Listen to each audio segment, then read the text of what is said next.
We've come to the end of August holidays, and in a few days, Lexi will be going back to school.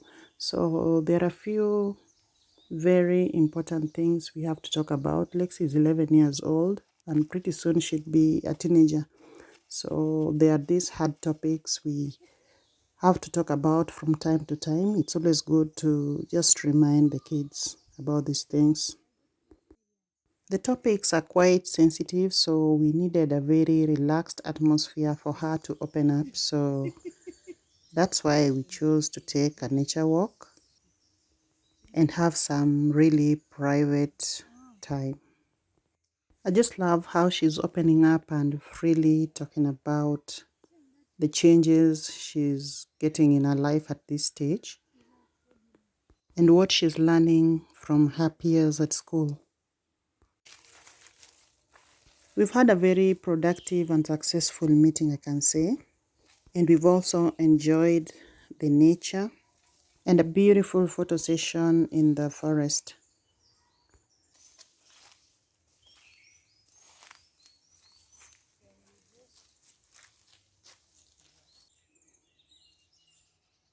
We're back home, and today I'm going to give you the pumpkin chapati recipe that I had promised. My channel is not a cooking channel, so I don't really give the recipes the specifications.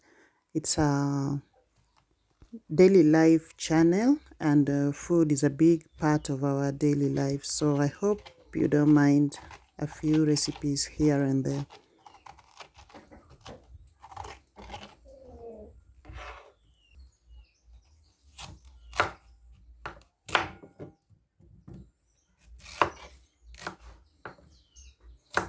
So once I've removed the seeds from the pumpkin, I've just sliced them up. Then I'm going to peel them, then cut them into pieces. Then we will boil them.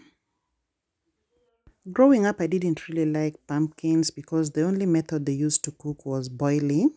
So we would eat boiled pumpkins with tea. It didn't taste good. I really didn't like it. But now I've learned there are so many ways to use our pumpkins. You could make soup. You can add them to your wheat.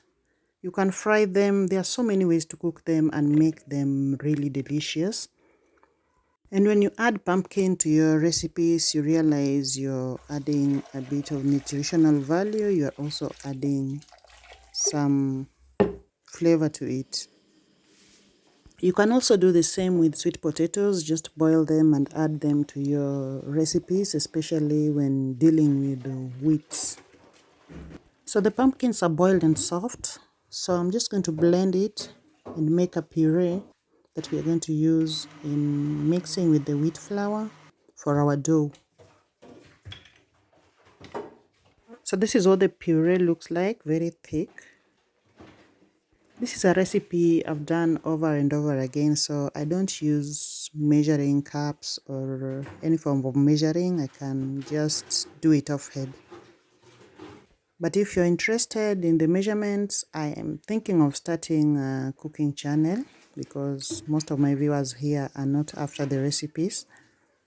So I hope in the cooking channel I could share the specifications and the measurements. Let me know what you think about that. I'm adding the puree bit by bit as I mix with the wheat flour. And this really reduces your intake of gluten. So this is very healthy. I think it's always better to break down your gluten and just make it less in your foods. Our dough is ready. I'm just gonna cover it and leave it for a little while. It's coming to rain, so let me just go pick up the clothes and bring them in. Then we can continue with the cooking.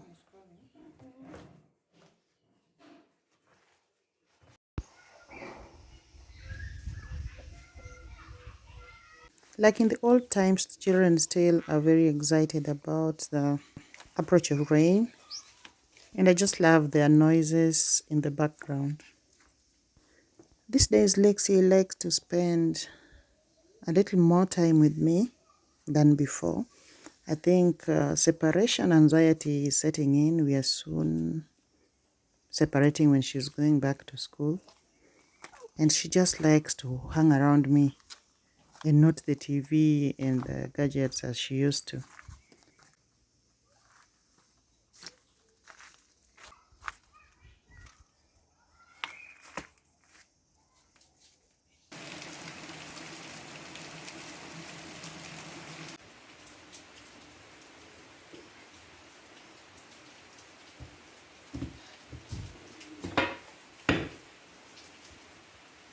If you love the soft layered chapatis, this is how you do it.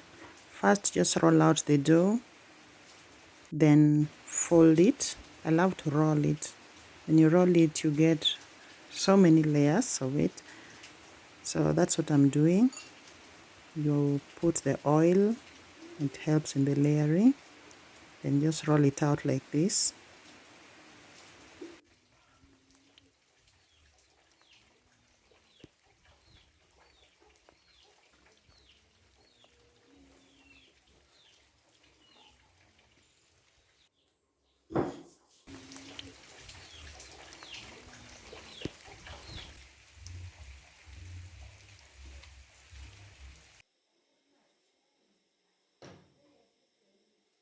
I'm done rolling them, so we are now going to start frying.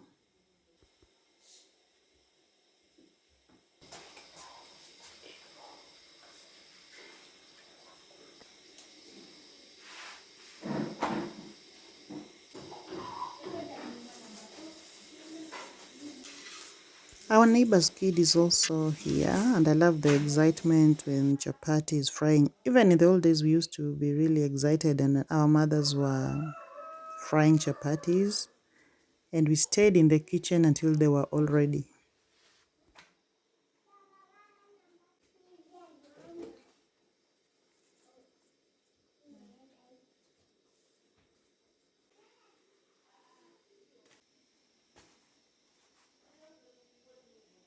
Sprinkling of the flour is just to ease the rolling out of the dough.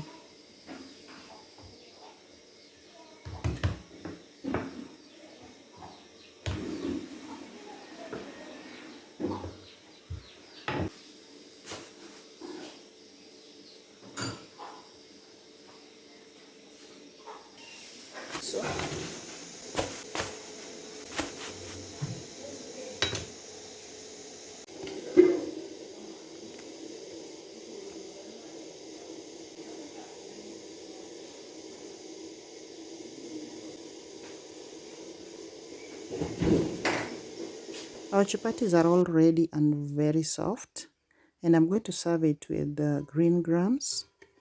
This is pre-boiled then stewed, and it looks really, really delicious. Chapati, like any other wheat product, is food for all seasons. We serve it here for breakfast, lunch, or dinner. Today we are serving it for dinner. Let me know how you serve yours. And we've come to the end of this video. I hope you really enjoyed it like I did making it. Bye bye. I'll see you in the next.